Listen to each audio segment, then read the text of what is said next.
আমার ছোট ভাই হচ্ছে চরম কিপটার প্রকৃতির একটা মানুষ। সে আসছে এসি কিনতে। এটা ভাবা যায়? এটা তো ভাবতেই আমার অবাক লাগছে। এই তো আমরা সিঙ্গারে চলে এসেছি।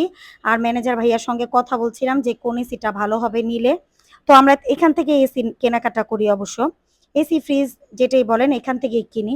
তো এই এসিটা আমাদের পছন্দ হয়েছে। এই যে এই সিরিয়ালের উপরের এসিটা। তো ভাইয়া আমাদের জন্য শরবত অর্ডার করলো। তো আমরা শরবত খেলাম। খুব শান্তি পেয়েছি। কারণ আমরা প্রচুর ঘামছিলাম। আর এই ভাইয়াটা আমাদের বিল পেপার করছিল।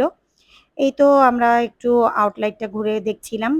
কি আমি এই তো ডিপ ফ্রিজ গুলো দেখছিলাম একটু। তো এই তো কি অবস্থা মানে আমি বাসায় যেমন ছিলাম তেমনই চলে আসছি এখানে। হঠাৎ করে আসা হইছে তো। তো এই তারপরে এই যে রাতে কিনতে গিয়েছিলাম সন্ধ্যার দিকে আর আসছে ১০ টার দিকে রাতের। এই তো উনাদেরকে দেখলে না আমার খুব কষ্ট হয়। দেখেন কত কষ্ট করে টাকা কামাই করছে। তো একদমই